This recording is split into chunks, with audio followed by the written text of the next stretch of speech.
तो आज हम कक्षा 8 का गणित का पूरा सॉल्यूशन लेकर आए हैं। तो चलिए बिना टाइम खराब के वीडियो को स्टार्ट करते हैं। ठीक है, तो चलिए स्टार्ट करते हैं। सबसे पहले आपसे यहाँ पर पूछा गया है, तो यहाँ पर माह अगस्त का है, कक्षा 8 का विषय गणित का। यहाँ पर पूर्णांक आपका 20 नंबर का, अंक यहाँ पर 20 अंक का रहेगा। समय आपको 40 मिनट दिया गया है। चलिए पहले नंबर पर पहला क्वेश्चन आपको बता दें। क्वेश्चन पूरे आपको यहीं पर करके बताए जाएंगे, किस प्रकार हम बिल्कुल समझाए जाएंगे जैसे आपको कोचिंग में पढ़ते हो इस प्रकार। तो यहाँ पर पोस्टक में यहाँ पर ये अपनी सबको संख्या दिख रही होगी, ये आपको यहाँ पर भाग लेखा दिख रहा होगा। तो यहाँ पर इस पूरी संख्या में से आपको कॉमन लेना है। जैसे आपको इसका भाग देना है तो -6x बाय को ही कॉमन ले लेंगे। ठीक है अपन, तो यहाँ पर क्या बचेगा, तो चलिए पहले इसे पूरी तरह से यहाँ तक देख लीजिएगा। तो यहाँ पर -6x बाय इस पूरी संख्या में से कॉमन ले लिया गया है। तो यहाँ पर 6x इसमें से कॉमन ले लिए जाएंगे। तो यहाँ पर आपको पता है 6 चौको 4 यानी 4x 2 है, तो यहाँ पर सिर्फ 4x बचा रह जाएगा। यहाँ पर माइनस कॉमन लिया है तो प्लस है, तो यहाँ पर माइनस हो जाएगा। इस प्रकार 30 है, तो यहाँ पर 5 बाय ही सिर्फ रह जाएगा। x हमने ले लिया है, बाय ले लिया, बाय यहाँ पर 2 थी, यहाँ पर प्लस था तो यहाँ पर माइनस हो जाएगा। 6x बाय हमने ले लिया, सिर्फ 1 बचा रह जाएगा। ठीक है, इतना ही था। यहाँ पर भाग का चिन्ह लगाते हुए यहाँ पर -6 बटे यानी बटे में लिख सकते हैं भाग की संख्या। तो यहाँ पर -6/x बाय लिख सकते हैं। गुणा की संख्या इससे से काट सकते हैं, तो यह संख्या सिर्फ आपकी रह जाती है। तो यह संख्या आपकी सी नंबर पर आपको दिख रही होगी। तो यहाँ पर देख लीजिएगा, सी नंबर पर लिखा है 4x - 5 बाय। तो यहाँ पर पूरी संख्या को अच्छी तरह देखेंगे आप, तो आपको अच्छी तरह समझ में आ जाएगा। तो यहाँ पर देख लीजिएगा, ये रहा आपका 4x - 5 बाय यहाँ पर, और यही यहाँ पर, तो यही इसका राइट आंसर हो जाएगा। चलिए नेक्स्ट क्वेश्चन को देखेंगे। तो नेक्स्ट क्वेश्चन में आप यहाँ पर दूसरे क्वेश्चन में बहुत ही सरल क्वेश्चन है।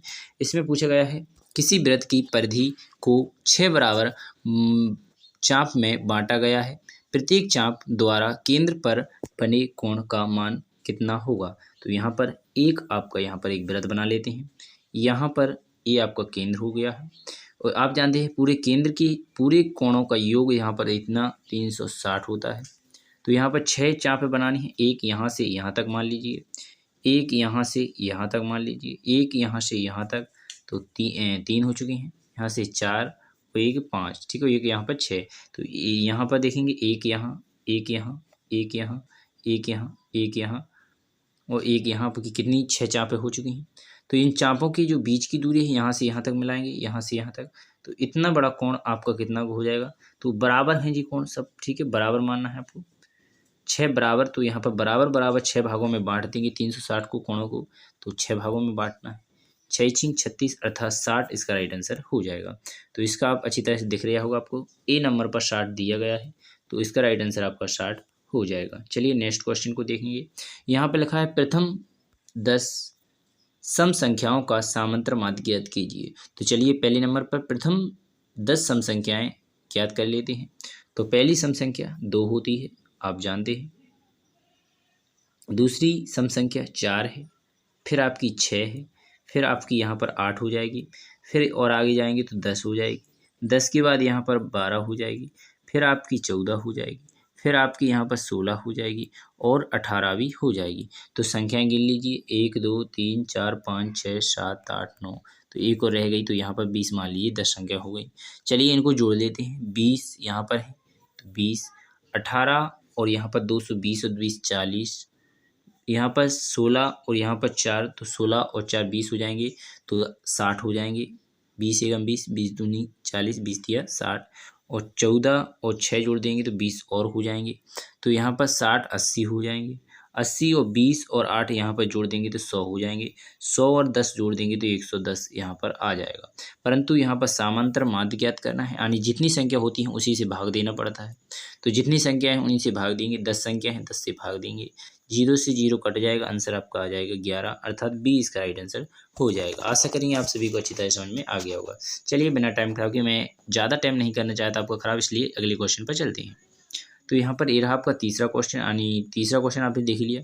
चौथा क्वेश्चन, तो चौथा क्वेश्चन वेरी सरल और सबसे अच्छा क्वेश्चन है। इसमें सिर्फ आपको सरल करना है। तो यहाँ पर 2a - 5b गुणा 3a + 4b दिया गया है। तो सिर्फ आपको इसका गुणा कर लेना है। पहले इस संख्या का इन दोनों संख्याओं में गुणा करना, फिर इस संख्या का इन दोनों में गुणा करेंगे। ठीक है, तो यहाँ पर पूरी संख्या देख लीजिए किस प्रकार। ठीक है, तो चलिए पहले नंबर पर 2x का 2a का 3 में करेंगे, तो यहाँ पर 2 तिया 6 और a का a में होगा तो a स्क्वायर आ जाएगा। a का गुणा फिर आप 4 में करेंगे, तो यहाँ पर 4 दूनी 8, परंतु a b है तो यहाँ पर a और b दोनों लिखना पड़ेगा। इसके बाद -5 का 3 में करेंगे, तो -5 तिया 15 a b आ जाएगा। इसके बाद -5 का +4 में होगा, 4 पंजे 20, b 2 बार है तो b स्क्वायर आ जाएगा।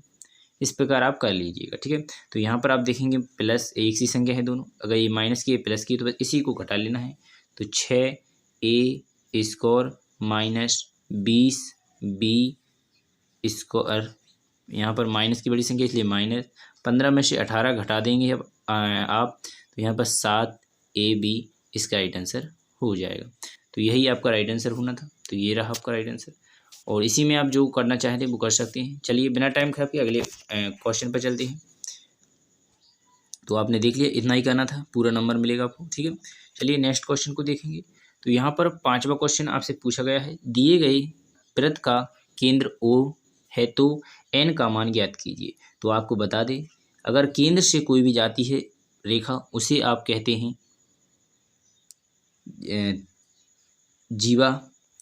त्रिज्या आदि होती है, यानी केंद्र से जीवा तक जाने वाली रेखा को जीवा कहा जाता है। तो यहाँ से यहाँ तक जाती तो उसे आप जीवा कह सकते थे, परंतु आपको बताना है n वाला यहाँ पर जो कोण है उसे बताना है। तो आपको बता दें कि अगर कोई भी वृत्त बना हो, उसके अगर बीच का कोण दिया हो, उसके सामने एक कोण दिया गया हो उस पर, तो उसका कोण हमेशा ध्यान रखिएगा उसका आधा होता है। तो यहाँ पर इसका कोण आपका 90 होता 180 होता है। तो यहाँ पर जो n पर कोण बना होता है, सीधी बात अर्धवृत्त में बना कोण 90 डिग्री का होता है। तो यहाँ पर इसका राइट आंसर हो जाएगा 90 degree is the right answer. ये प्रमेय है, इसे याद करना पड़ता है। अर्ध आधा है यहाँ पर, इस तरफ अगर आपने कोण बनाया या इस तरफ बनाता, अगर बड़ा होता है तो बात अलग है, छोटा होता है तो बात अलग है, परंतु अर्धवृत्त में अगर बीच से कहीं रेखा बनी, इस तरफ बन जाए या इस तरफ, जो दूर स्थित कोण होता है ये वाला, इन दोनों को नहीं देखा जाता है, दूर स्थित कोण होता है उसे आप 90 डिग्री हमेशा ध्यान रखें। ठीक है, चलिए नेक्स्ट क्वेश्चन को देख लेते हैं। यहाँ पर 6वां क्वेश्चन देखेंगे आप। 6वें क्वेश्चन में लिखा है, यहीं पे बताना पड़ेगा। 6वां क्वेश्चन, प्रथम 10 अभाज्य संख्याओं का सामांतर माध्य ज्ञात कीजिए। तो यहाँ पर पहले नंबर पर सबसे पहले आपको अभाज्य संख्याएं ढूंढनी पड़ेंगी। तो यहाँ पर देखेंगे आप सबसे पहले अभाज्य संख्या, सबसे पहले अभाज्य संख्या 2 होती है, 3 है, इसके बाद 5 है, फिर और जाएंगे आगे तो 7 हो जाएगी, 11 हो जाएगी आपकी, 13 हो जाएगी, यहाँ पर 17 भी हो जाएगी, इसके बाद 19 भी हो जाएगी, यहाँ पर 23 भी हो जाएगी, और यहाँ पर 29 भी हो जाएगी। तो देख लीजिए 10 हो गई, 1 2 3 4 5 6 7 8 9 10। ठीक है, 10 संख्या ही ज्ञात करनी थी, 10 आ गई हैं। तो इनको जोड़ लीजिएगा अच्छी तरह से। आप यहाँ पर जोड़ोगे तो 129 इनका योग हो जाएगा। ठीक है, अच्छी तरह से जोड़ लीजिएगा, 129 इनका योग हो जाएगा। चलिए जोड़ लेते हैं। जैसे आपने जोड़ा 23 और 7, तो यहाँ पर 30 के जोड़े बनाते चलें, 19 और 11 अर्थात 30, यहाँ पर 17 और 13 30,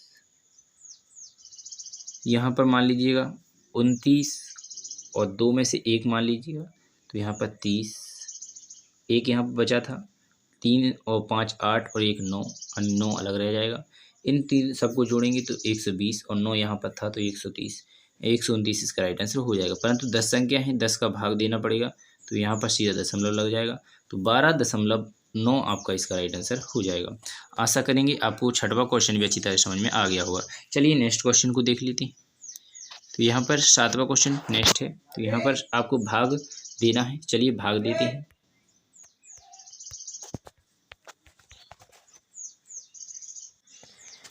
चलिए भाग दे के बताते हैं। तो यहाँ पर -7x² प्लस 4x का भाग देना है। ठीक है, तो यहाँ पर इनको क्रम से लिखेंगे स्क्वायर के हिसाब से, जैसे -42x की घात 4, फिर माइनस 11 एक्स की घात 3, फिर प्लस 27 एक्स की घात 2, यहाँ पर फिर लिखेंगे प्लस 7 एक्स। इस प्रकार लिखना पड़ेगा इन सबको। चलिए इसके बाद आगे चलेंगे तो इसे हल करेंगे। सबसे पहले आपको बता दें, ऊपर लिखते चलेंगे। जैसे अगर 7 में किस संख्या का गुणा किया जाए, -7 में किस 7 एक्स स्क्वायर में किस संख्या का गुणा किया जाए कि -42 एक्स स्क्वायर आ जाए। यहाँ पर एक्स भी लिखा है, ध्यान रखें, 42 एक्स स्क्वायर आ जाए। तो यहाँ पर आपको 7 6 6 एक्स स्क्वायर का गुणा करना पड़ेगा, 6 एक्स स्क्वायर का, ठीक है, तो आपका आ जाएगा। ठीक है, तो -7 6 42 एक्स स्क्वायर को स्क्वायर में हुआ तो 4 आ जाएगी घात। यहाँ पर फिर 4 का भी गणना करनी पड़ेगा आपको, तो प्लस में ही रहेगा। 4 6 24 एक्स की घात 3, चिन्ह बदल देंगे, माइनस का हो जाएगा प्लस, प्लस का हो जाएगा माइनस। यहाँ पर माइनस के ऊपर 11 है, नीचे माइनस के 24 है, इन दोनों को जोड़ दिया जाएगा। तो यहाँ पर आपका 35 जोड़ लीजिएगा, 35 आ जाएगा। 35 एक्स स्क्वायर माइनस का रहेगा, तो यहाँ पर ये वाले कट जाएंगे। ठीक है, तो यहाँ पर आपके प्लस के 27 एक्स स्क्वायर और प्लस के 7 एक्स आगे दिया गया है, इसे भी देख लीजिएगा। ठीक है, चलिए इससे आगे चलेंगे तो यहाँ पर आपको फिर 7 का -7 एक्स स्क्वायर का किस में का गुणा किया जाए कि आपका माइनस का 35 आ जाए। तो यहाँ पर आपको प्लस में 5 एक्स स्क्वायर का गुणा करना पड़ेगा, 5 एक्स का ही गुणा कर देंगे, 3 घात आ जाएगी। तो यहाँ पर -5 7 35 एक्स स्क्वायर आ गया है। अगले 5 एक्स का 4 में भी करना पड़ेगा, तो 5 चौको 20 एक्स स्क्वायर आ जाएगा आपका। यहाँ पर चिन्ह बदलेंगे, माइनस का प्लस, प्लस का माइनस, तो कट जाएगा। यहाँ पर आपकी जो प्लस में नीचे प्लस में आया है, ऊपर भी प्लस में चिन्ह बदलेंगे तो नीचे माइनस का हो जाएगा। तो ऊपर से नीचे वाली संख्या घटा दी जाएगी, तो प्लस की आपकी 7 में से 20 माइनस की चले जाएंगे, तो प्लस की 7 एक्स स्क्वायर बचेगा। और आगे आपका माइनस प्लस की 7 एक्स दिया हुआ था। फिर आपको ऐसी किस संख्या को गुणा किया जाए कि प्लस के 7 एक्स स्क्वायर आ जाए, तो -1 का गुणा अगर आप माइनस के 7 एक्स स्क्वायर में करेंगे तो यहाँ पर 7 एक्स स्क्वायर आ जाएगा, और प्लस का -1 का 4 में गुणा करेंगे तो 4 एक्स स्क्वायर आ जाएगा। चिन्ह बदलेंगे तो माइनस ही हो जाएगा यहाँ पर। ठीक है, तो यहाँ पर माइनस ही हो जाएगा, यहाँ पर चिन्ह बदलेंगे तो प्लस हो जाएगा। तो माइनस प्लस की ये संख्या कट जाएगी, परंतु यहाँ दोनों संख्या प्लस की हो जाएंगी, इसलिए 7 और 4 11 एक्स आपका यहाँ पर यह शेषफल रह जाएगा। तो आशा करेंगे आपको अच्छी तरह समझ में आ गया होगा। चलिए बिना टाइम खराब के वीडियो को स्टार्ट करते हैं, आगे चलते हैं। तो यहाँ पर आपने भाग अच्छी तरह से देख लिया है। चलिए नेक्स्ट क्वेश्चन को भी नीचे दिया गया है, इसे भी देख लीजिए अच्छी तरह से। तो आपको बता दें यहाँ पर इसका मान आपको 1.7 दिया गया है, और इसका ऊपर के का मान बताया गया है कि टोटल यह आपका 90 डिग्री का है। तो यहाँ पर आप जानते हैं कि इनसे जो भुजा निकलती है दोनों को बराबर भागों में बांटती है। तो यहाँ पर आपकी 45 हो गया है, यहाँ पर भी आपका 45 हो गया है। तो यहाँ पर आप जानते हैं दोनों तरफ 90 का होता है।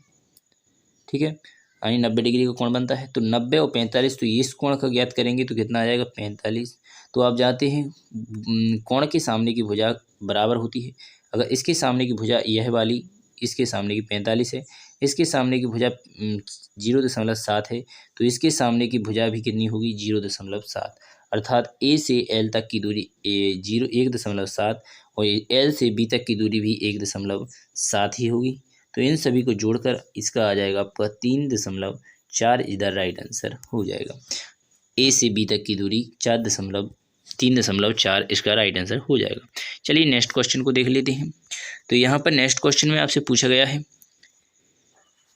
7x - 6 और 15y - 2 का गुणनफल ज्ञात कीजिए और x और y को सत्यापित करना है। चलिए पहले इनका गुणा कर लेते हैं।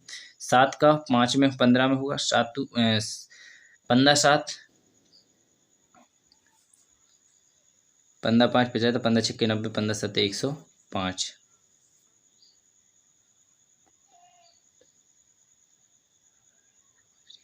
105 x y हो जाएगा। इसके बाद 7 का गुणा 2 में करेंगे, 7 दूनी 14 माइनस 14x। इसके बाद -7 का 15 में किया जाएगा तो 15 सत्ते 15 छक्के 90 माइनस का 22 हो जाएगा, माइनस का माइनस होगा प्लस हो जाएगा, 6 दूनी 12 हो जाएगा। चलिए ये रहा आपका पूरा कंप्लीट सोल्यूशन। अब इसमें x और y की मान रख देना है, तो x और y के यहाँ पर मान रखेंगे तो यहाँ पर 105 का 2 में गुणा हो जाएगा, क्योंकि 1 में होगा तो कुछ मतलब का नहीं। तो यहाँ पर आप पहले गुणा करेंगे तो यहाँ पर आपका कितना आ जाएगा 210, ठीक है। इसके बाद यहाँ पर x का मान रखना है तो माइनस के 14 ही रहेंगे। इसके बाद यहाँ पर y यानी 2 रखना है, 90 का 2 में गुणा हो जाएगा तो 90 दूनी माइनस में ही रहेगा, परंतु 90 दूनी 180 हो जाएगा। इसके बाद यहाँ पर 12 की 12 आपके प्लस में रहना है। चलिए इन सभी को जोड़ लेंगे तो यहाँ पर माइनस की संख्या जुड़ जाती है, आप जानते हैं। तो यहाँ पर 196 लगभग माइनस में आ जाएगा। 210 में से 196 आपको घटाना पड़ेगा। 296 आप यहाँ पर घटाओगे